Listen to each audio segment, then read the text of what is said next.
Good morning. Hi. We heard from our host that our new theme for the year for 2015 is One Truth, Many Paths. Sometimes people will ask me, why do we have a theme at the Center for Spiritual Living? What's that all about? It's a good question because we don't have an ecclesiastical calendar like many faiths do to follow. So we don't have fixed religious observations that are going to show up at the calendar at certain seasons. We don't have holy days or festivals other than the ones we choose to celebrate. Yeah. So we're all individuals on a path. There are many individual paths right here, intersecting and celebrating in any which way we want to. So we use a theme as it's to plan. It's to create coherence in our program. And I'll tell you what I mean by that. All the different departments of the center use it, the theme. Like, for example, our youth and family ministry under the direction of Susan Robinson uses the topics in adult program to create age-appropriate lessons so that the children are doing something parallel to what we are doing. The music program under the direction of Christopher Fritchie and the choir under Claire Victor tried to bring music that supports and highlights what we're focusing on. Other programs and teams select books so that people can have reading. The books of the month are featured in our Stepping Stones bookstore. And so all together we are striving to create a walking together each week. So we're going in the same direction. We feel that coherence. And beginning in March, we're going to go a little deeper on Wednesday evenings. We're going to turn the attention on Wednesday evenings to the books of the month so that we can focus a little more deeply into the topic. So many people have requested that. They said, we've got questions. We'd like to hear a little bit more about those topics. And one person asked, well, why start in March? What's that about? Why not January? Well, because we are planning 10 to 12 months in advance at the center. It takes a lot to be this fabulous.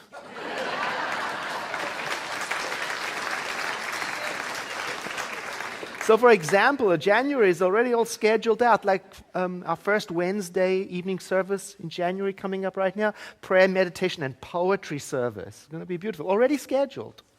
And February, we're going to honor Black History Month, already scheduled, right? So we're going to start in March. We're going to go deeper with the book. So whether or not you're a book reader or have the book, you can still come along. There'll be a lot to get out of it. The service will still have prayer and meditation. And we're just adjusting to look a little deeper like people have asked us to do. And some people have already mentioned to me, and it's so nice to know people are paying attention. They said, hey, did you know that your book of the month, Wisdom Walks, 9 practices for creating peace and balance from the world's spiritual traditions by Sage Bennett, appears twice on your list of recommended books? Yes, we do know that. We did it on purpose, and I'll tell you why. Because this book, it is so well suited to the year's theme that when Reverend Joyce suggested it, we said, we ought to bring this back later on in the year so that we can cover those chapters we don't get to cover in January, because they're just perfect as a thread to hold the whole program together. So yes, we do know. I want to tell you a little bit about the person, the man who started this whole Centers for Spiritual Living thing, Ernest Holmes, because he was very interested in the wisdom walks of world faith traditions. Now, he didn't have access to all of the world faith traditions like we do today, but he had this idea that if something was true, that it ought to be true everywhere. And so he was on this journey. He had a very curious mind, and he read everything and anything he could lay his hands on because he was looking for this truth thread. That was his thing. And he felt no hesitation whatsoever in borrowing from the world's spiritual traditions to create his own wisdom walk. In fact, in the beginning, it said that he had absolutely no interest whatsoever in founding a church. or creating a spiritual tradition. He was just doing his own personal inquiry, his own personal quest to discover what is true in the world of spirituality. However, interest in what he was doing grew so strongly that there came a point where literally thousands of people were showing up on a Saturday afternoon to hear him talk about his own journey. It got to the point where eventually people just said, look, this is what we want for our spiritual tradition. This is what you're doing. We want to do that. And thus began our tradition. And that heritage of being curious carries on with us. It's here with us. Even though we still don't have access to all of the faith traditions and all of the ways of believing, and even though we are not experts about all of the faith traditions, we continue to be on an adventure of exploring ways to live a spiritual life. So this year we'll be gathering wisdom when we look at Hinduism and Buddhism and Christianity and Judaism, Taoism, Native American wisdom, our own New Thought tradition, and so on, as best we can. It's as though we're on a treasure hunt. We're looking to pick up gems, see what we can discover along the way that resonates as true, and see, can we incorporate it into our practice, anything that enhances our journey of spirit. I've been thinking about my own personal exploration of the world traditions of spirituality. Today it's so wonderful to have access to the internet, right? You can really educate yourself about anything. And as I read about world faith traditions, I notice, for the most part, it seems that all the faith traditions have got two parts to them. The first part, in all faith traditions, is its culture, its practices, its guidelines, the commandments, the rules, the traditions, the things that people do, the system that helps navigate the students of that faith tradition through things like right and wrong in this world, that teaches how to be. And this is exactly where we seem to be so different from each other when it comes to traditions. Traditions can separate us and divide us up. I grew up in the southern hemisphere. So for me, Christmas was in the summertime. So when I got to America and moved up to the northern hemisphere, I discovered a whole different tradition. And I learned very quickly that Christmas was not a beach party. In fact, I got into a little trouble because I apparently didn't have the appropriate awe and mystery around Christmas. See, because I grew up on the beach in Christmas, so when I spoke lightheartedly about Christmas, people said, no, that is not how you do Christmas. Here is twinkly lights, it's cold, and it's inward journey. I went, oh. I just didn't know. See, traditions can be like that. They make us different. That's the first part of faith traditions. There's another part, the second part to faith traditions, and it is the mystical teachings part.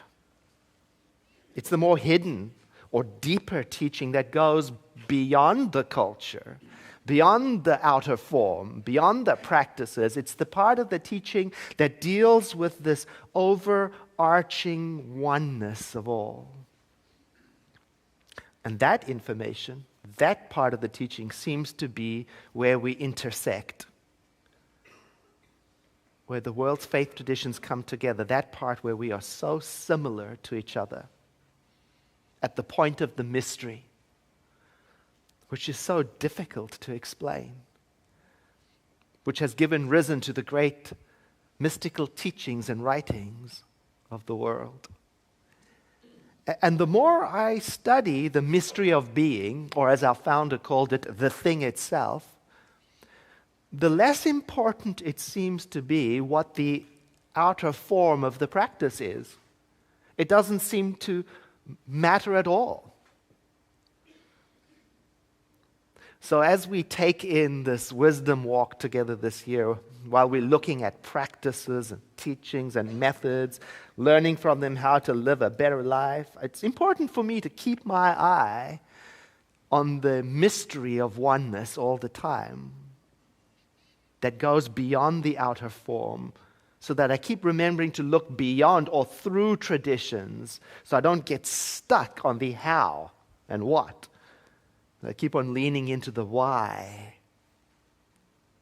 So that whether I'm standing in awe in a cathedral at the mystery and symbolism of the crucifixion, or at the heart of a Shiva temple with wonder and amazement, or with admiration looking at good works being performed in the world in the name of faith traditions or in no faith traditions, that I still keep in mind that to which I have been called to study and serve, that something that flows through all of creation like a thread flows through a necklace of diverse beads holding them all together. To remember to not get trapped in the form. It helps for me to put aside my tendency towards dogmatic loyalty to how a thing is done. This is the only way is not a helpful attitude for a student of metaphysics. It's also not helpful in relationships. It's also not helpful in politics. It's just not helpful. This is reminding me of a trip to Bali I took a long time ago. And we were visiting one of the remote, I think it was a lake temple. And the temples in Bali are Hindu temples, and they are characterized by a certain look because they are often hewn out of lava rock, very much like the rocks of these Ganeshas that you see on the stage, which are, by the way, from Bali. These are from our stage decorator, William Abel. He imports them, and you're welcome to come and have a look at them later on. They're just gorgeous. So when a temple isn't activated, in other words, nobody's there celebrating at a particular time, you see all the black stone, and it can be quite austere. It's a very particular look.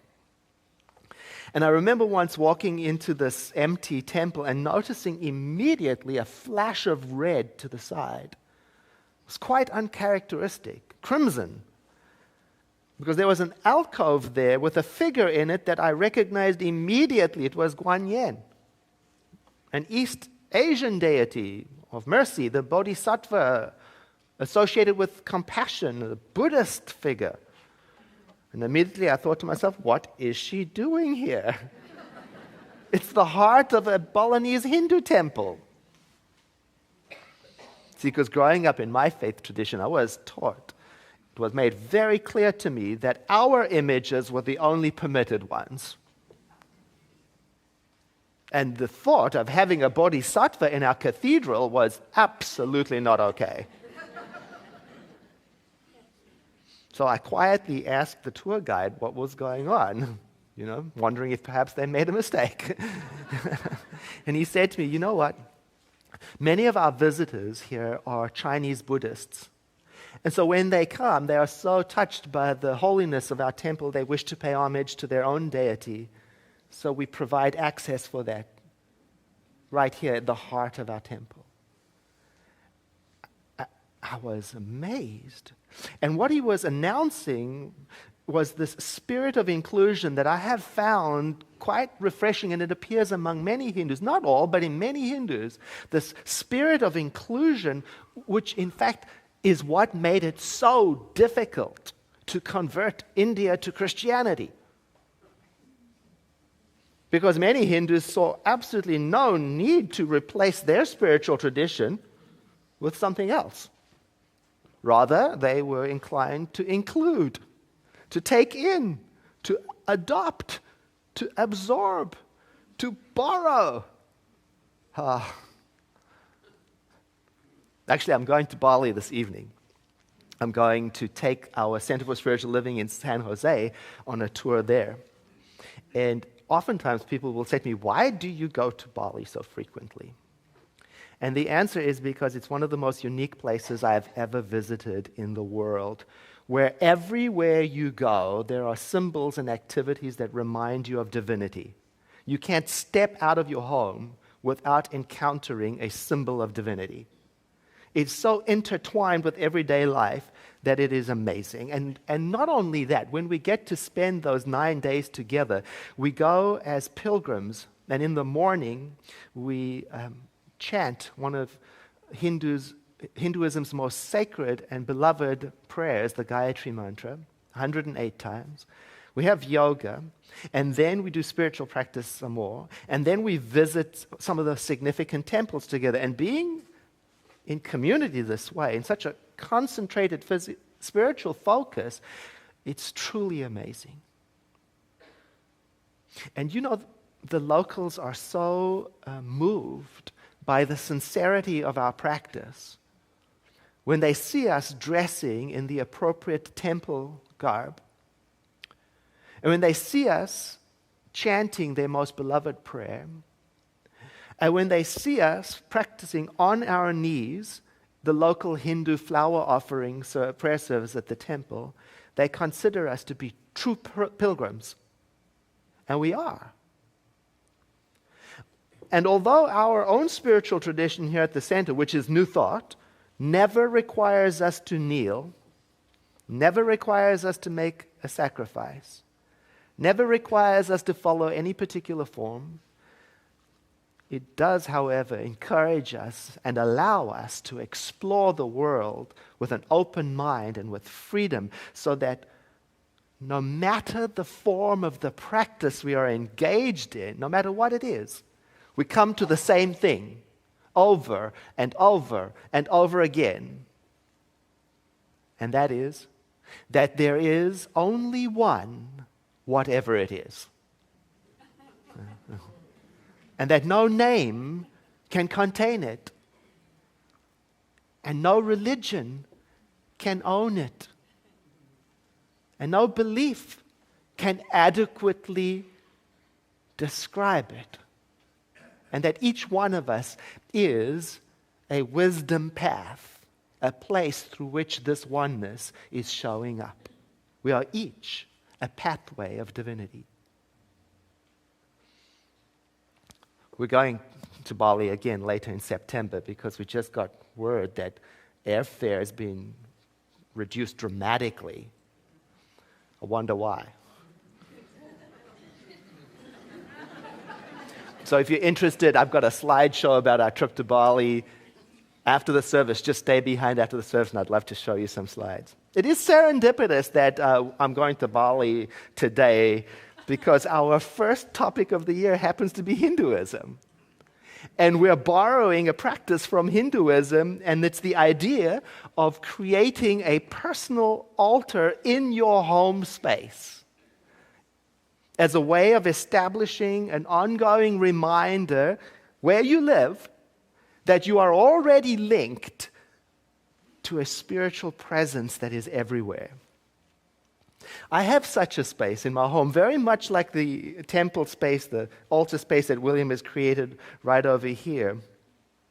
And it has items on it, just like this one does, that remind me of sacredness. And sometimes I change the items on there, refresh them so it refreshes my looking at it, so I don't take it for granted. It stays alive in me. It doesn't become just an object of decoration. It's a real presence of reminder for me.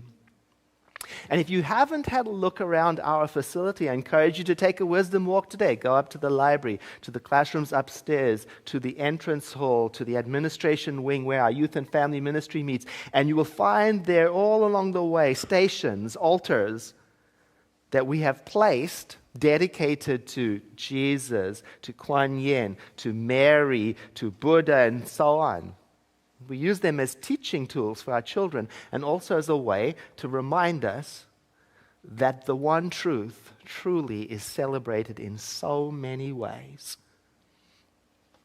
In my home, my altar is fairly small and compact. It takes up a neat little space in my home. In Bali, a great many traditional Hindu Balinese homes, well, their altars take up a full quarter of their home. Can you take that in? I mean, can you imagine your home? Take a quarter. See, when I first encountered like that, I can't give that much space to God. The thing itself can have a table.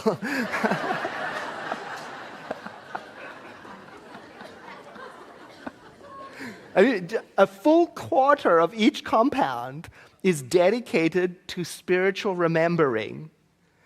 And so, depending on the region and the system, it can have a whole number of different shrines. For example, there may be shrines to honor ancestors. There may be shrines dedicated to the various aspects of divinity, like the creator, the sustainer, the dissolver, may be represented there. And when I first witnessed that, I thought, I've got to up my game, man. So I came home and I started to place more items in more places in my home as a way of paying tribute. For example, I started placing photos of my role models, particularly ones who had gone on, in places that were conspicuous, where they could look at me and me at them to remind me. And I started putting items around my home in more than just one spot. Now I realize that to a visitor, they may just look like decorative items, but not for me. When I look at it, it's an anchor. It takes me back over and over and over again. One of our travelers on one of these trips to Bali was so moved by the ongoing reminder, the visual reminder of the inner truth, that she started to make an altar space in her hotel room. I thought that was amazing. She created mobile sacredness. It was wonderful. And she later explained that the act of preparing it became a ritual in itself. The taking out of the scarf, the placing, she happened to have a photograph that was significant and a piece of jewelry, and she would place it out. And the devotion with which she did it became in itself the anchor. So her movable altar had this practice, and she sold me on the idea. So now when I travel, I take items with me that connect me in consciousness. They're a reminder. They remind me of the oneness of all life. Now in the book, The Wisdom Walk, she writes this: even if we don't claim the Hindu tradition as our own, we can still enjoy the benefits of creating a home altar. This sanctuary within our home acts as a meeting place for us to rendezvous with ourselves as well as the divine, however we may wish to conceive of it. And what I love about this little book is in this particular chapter, she goes through the very practical suggestions of how to do this if you've never done it before. She gives ideas about how you might select and find an appropriate space. She talks also about the steps we can do to prepare it and purify it so that it's made ready for this very sacred process. She gives suggestions for what you might want to put on it.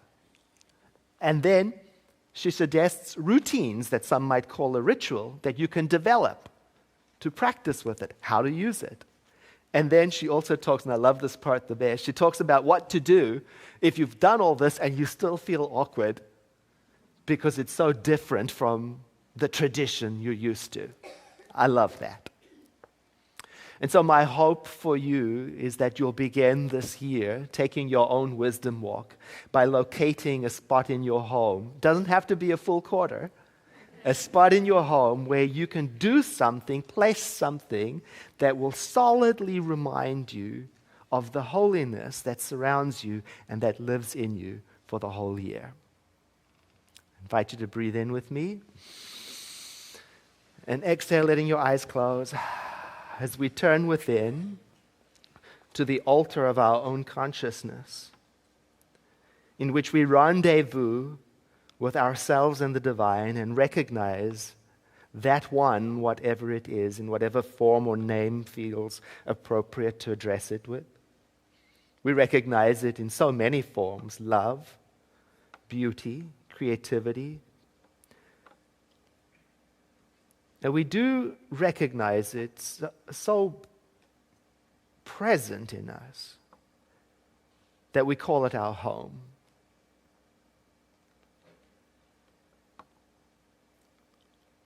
And from this sense of being at home in the heart of Spirit, we realize that we are not only walking hand in hand with the divine, so to speak, but with each other.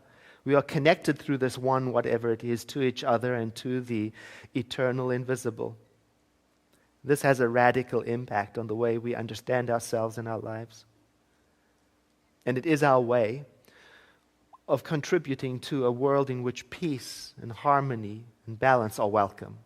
We let it begin in our own inner sanctuary. In deep gratitude for this realization, I release this word of prayer, and together we say, and so it is. Once again, a breath in.